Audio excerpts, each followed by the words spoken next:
वरचा वक्ता विराजमान होण्याच्या आत श्रोत्यांनी बसावं. परीक्षित महाराज ज्या कथेच्या मंडपामध्ये ही कथा ऐकत होते, तो कथेचा मंडप स्वतः साफ करत होते, तो स्वच्छ करत होते.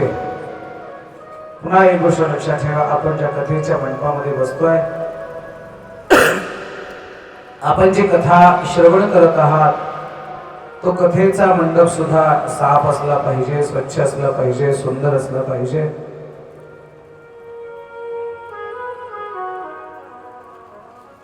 हा मंडप साफ करण्याकरता, स्वच्छ ठेवण्यासाठी आपण सर्वांनी पुढाकार घेतला पाहिजे.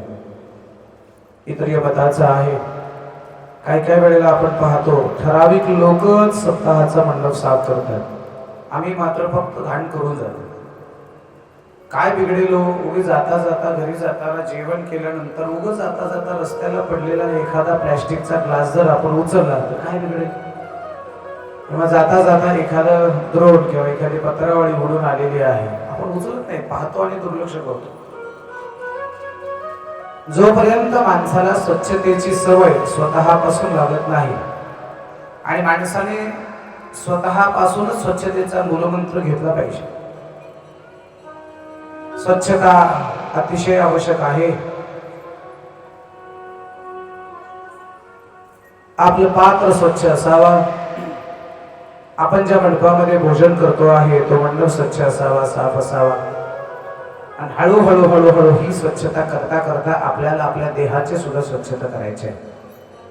मग ते देहाची बाह्य स्वच्छताही करायची आहे आणि देहाच्या बाह्य स्वच्छतेसोबत अंतरंगाचीही स्वच्छता करायची आहे. बाहेरून स्वच्छतेसाठी सध्या बाजारामध्ये भरपूर साधनं उपलब्ध आहेत. अनेक पद्धतीची साबणं आहेत, अनेक पद्धतीचे शॅम्पू आहेत. कदाचित या साबणाने बाहेरची शुद्धी होईल, पण अंतःकरणातली शुद्धी होण्याकरता कथा आणि कीर्तनाची आवश्यकता असते.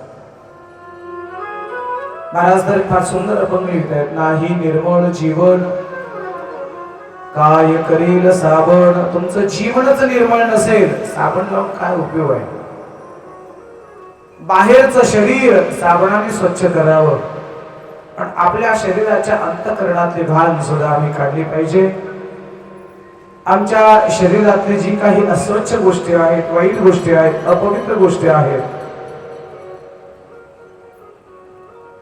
मंदिरातली घंटी वाजते का? मंदिरातले कोणी पुजारी असले तर त्यांना सांगा घंटी वाजू नका.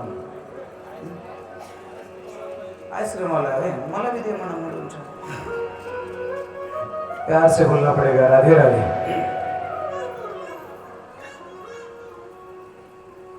शरीराची शुद्धी अत्यंत आवश्यक आहे, मनाची शुद्धी अत्यंत आवश्यक आहे.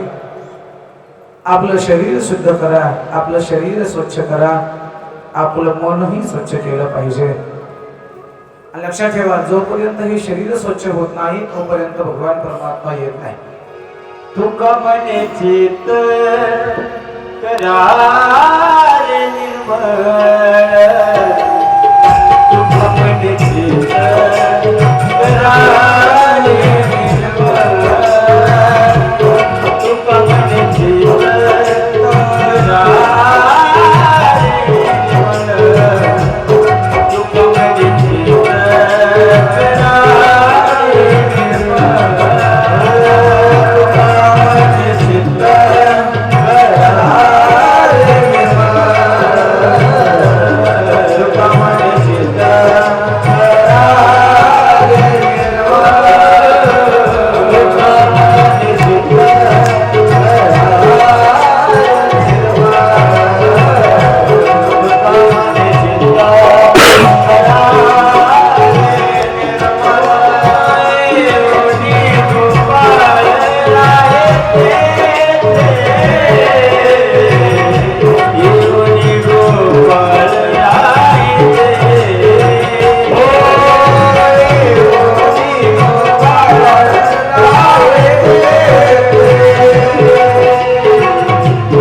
तोपर्यंत आपल्या चित्तामध्ये भगवान परमात्मा कधीच येणार नाही.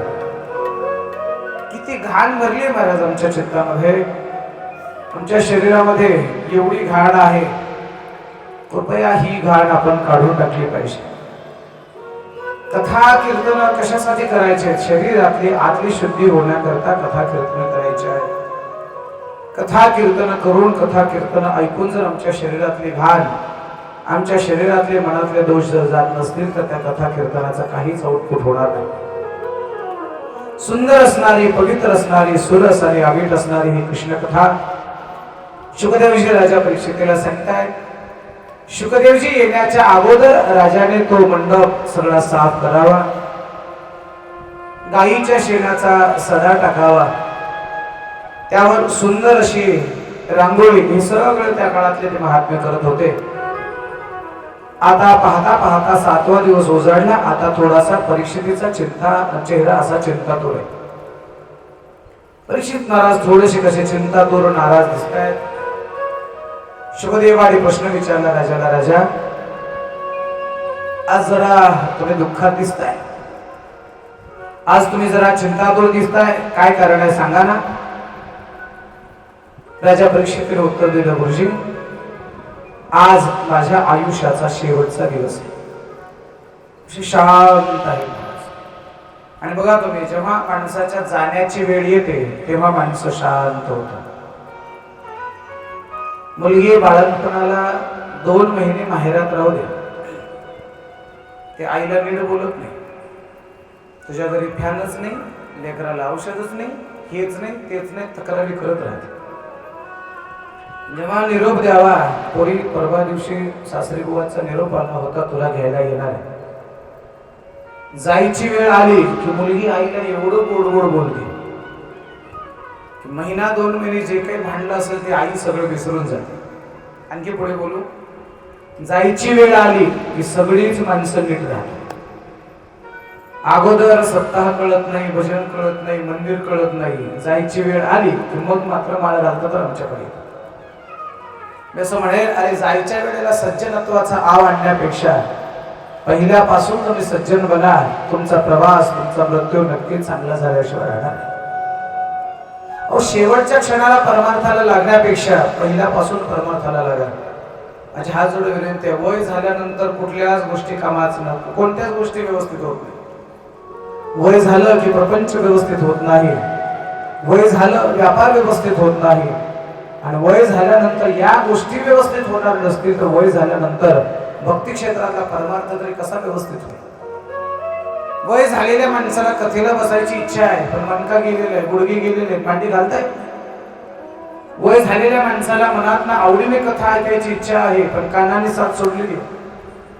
वय झालेल्या माणसाला देवाला डोळे भरून पाहायचंय, पंढरपूरला जायचंय, बद्रीनाथ, केदारनाथ, गंगोत्री, यमुनोत्री, द्वारका, ऋषिकेश हे सगळे तीर्थक्षेत्र पाहायचे, पण पाहण्याकरता डोळ्यांना दिसत नाही.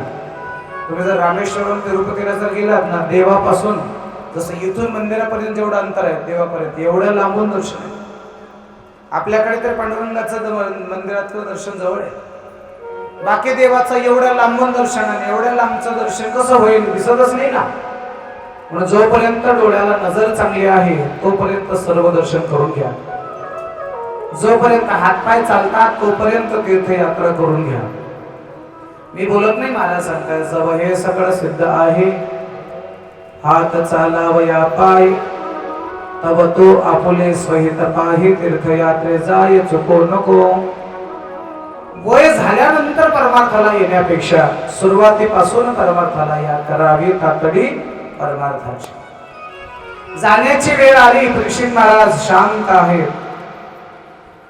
गुरुजींना सांगतात, गुरुजी आज माझ्या जाण्याचा दिवस आहे. लक्षात ठेवा, प्रत्येक माणसाने आपल्या मरणाला डोळ्यासमोर ठेवलं पाहिजे, मृत्यूला डोळ्यासमोर ठेवलं पाहिजे. आपण भाग्यवान आहात की आपल्या गावाला नरसिंहाचं एवढं सुंदर पवित्र अधिष्ठान आहे. माझी एक विनंती आहे गड्या, दररोज सकाळी सकाळी एकदा नरसिंहाचं दर्शन करत की आपण केलंच पाहिजे. एक किती घाई असू द्या, 2 मिनिटांमध्ये मंदिराकडे या, मंदिराला प्रदक्षिणा करा, नमस्कार करा आणि आपल्या कामाला जा. अपयश येणार नाही. आणि जसं मंदिरातलं दर्शन झालं, इकडची प्रदक्षिणा झाली की एक प्रदक्षिणा आता उद्यापासून वाढणार. कोणती? इथलची प्रदक्षिणा, इथलं दर्शन झालं की एक चक्कर, एक प्रदक्षिणा मसन वाट्याला मारून यायची. मसन वाटा तुमच्या गावाला आहे का नाही? नाही, मसन वाटा नाही म्हणजे स्मशानभूमीच नाही का? हा, मग अंत्यविधी हा ज्याच्या त्याच्या शेतात. आणि मला माझ्यासारख्याला शेत नसल्यावर हा असं आहे का? म्हणजे बरं ठीक आहे, म्हणजे स्मशानभूमी नाही. मला वाटलं माणसंच मरत नाही का काय कोणाशी. मी ही पर्याय केला बरं, आपल्या आपल्या शेतात वगैरे. ठीक आहे, काय माझी विनंती आहे, बसा लवकर, बसा लवकर, बसा बसा बसा. हाँ, प्यार से बोलना पड़ेगा. राधे राधे.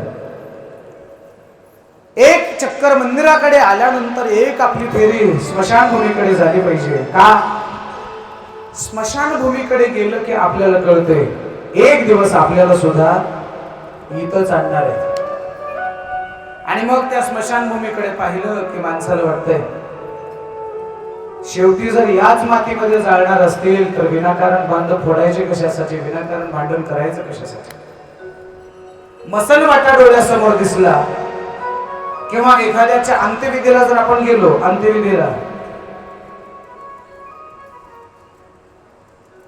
अंत्यविधीला गेल्यानंतर त्याला आग्ने देत असताना आपण असे क्षणभर असे स्थिर होतो आणि सर्व आपण विचार करायला लागतो की एक दिवस आपल्याला सुद्धा असंच जायचं, इथंच जायचं. आणि स्मशानामध्ये गेल्यानंतर माणसाला एक वैराग्य निर्माण होतं. त्या वैराग्याचं नाव आहे स्मशान वैराग्य. असं वाटतं सगळं सोडून द्यावं आणि भगवंताची सेवा करावी. स्मशानभूमीमध्ये गेलं की माणसाला मरण आठवतं. आणि जी माणसं मरणाला आठवतात, मरणाचं स्मरण करतात, ती माणसं स्वैराचारी कधी बोलत नाही.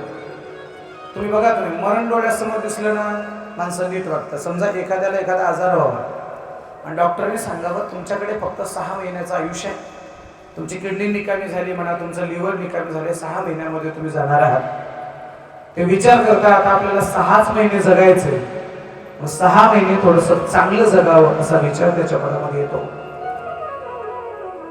आपल्या मरणाला आठवा, आपल्या मरणाला नेहमी स्मरण ठेवा. मला लक्षात आलं पाहिजे नेहमी मला मरायचं. माझं मरण कधी आहे मला माहित नाही, मृत्यू आहे फक्त कधी आहे माहित नाही. मरणाला डोळ्यासमोर ठेवलेली माणसं स्वैराचारी बनत नाही, भ्रष्ट कारभार करत नाही, वाईट वागत नाहीत, कोणाला शिव्या देत नाहीत, कोणाची निंदा करत नाही.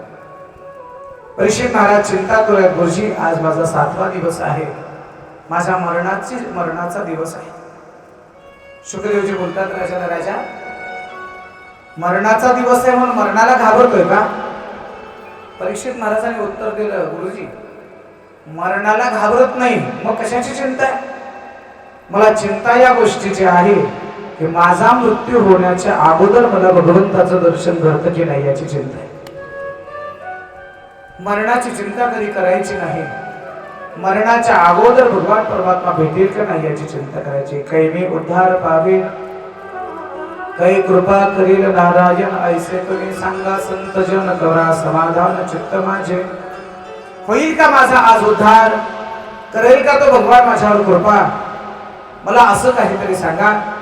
ऋषी बस आता मला दुसरं काही ऐकायची इच्छा नाही, केवळ कृष्ण आणि कृष्ण कथा श्रवण करायची आहे. मला तुम्ही त्या कृष्णकडे याची कथा सांगत चला. शुकदेवजी राजा परीक्षितीला सांगतात, राजा भगवान कृष्ण कन्हैयाने गोपाळा समेत अनेक पद्धतीचे खेळ खेळले. त्या प्रत्येक खेळामध्ये काही ना काही अर्थ आहे. जसं आपण काल खेळाची चर्चा केली, एकाने चेंडू फेकायचा, तिकडून एकाने फळीने मारायचा, त्याला आज क्रिकेट म्हणतात, त्या काळात बॅट बॉल किंवा चेंडू फळी मारायची. या क्रिकेट या खेळाचं वैशिष्ट्य आहे, क्रिकेटमध्ये एकूण 11 खेळाडू असतात, बरोबर 11. त्याच्यातला एक कॅप्टन असतो, 5 बॉलर असतात आणि 5 बॅट्समन असतात. म्हणजे 5 गोलंदाज, 5 फलंदाज आणि 1 विकेट किपर किंवा कॅप्टन. शरीररूपी या गावामध्ये सुद्धा, या शरीराच्या टीम मध्ये सुद्धा 11 इंद्रिय आहेत. त्यातला कर्णधार हा मन आहे, 5 कर्मेंद्रिय आहेत आणि 5 ज्ञानेंद्रिय आहे, 5 कर्मेंद्रिय, 5 ज्ञानेंद्रिय आणि 11वं मन, अशा 11 खेळाडूंनी मिळून वृत्तीचा चेंडू अडवला तर तो आयुष्याच्या खेळात जिंकला. ज्याने वृत्तीचा चेंडू अडवला नाही तो आयुष्याच्या खेळामध्ये हरला.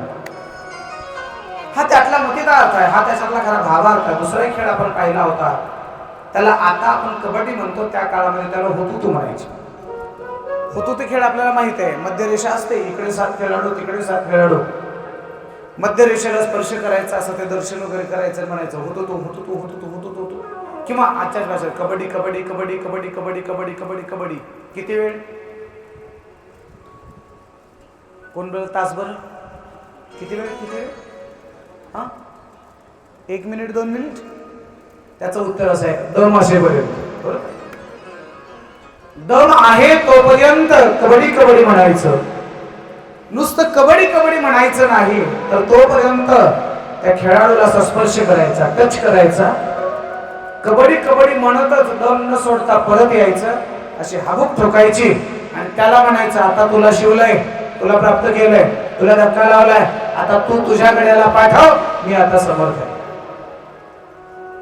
याच्यातला सिद्धांत असा आहे, याच्यातला खरा अर्थ असा आहे, दम म्हणजे दुसरं तिसरं काही नसतं, दम म्हणजे आपलं आयुष्य. आयुष्य रूपी दम आपल्याकडे जोपर्यंत आहे तोपर्यंत समोरचा खेळाडू म्हणजे भगवान, त्या भगवान परमात्म्याला प्राप्त करायचं, त्याला स्पर्श करायचा, त्याला मिळवायचं.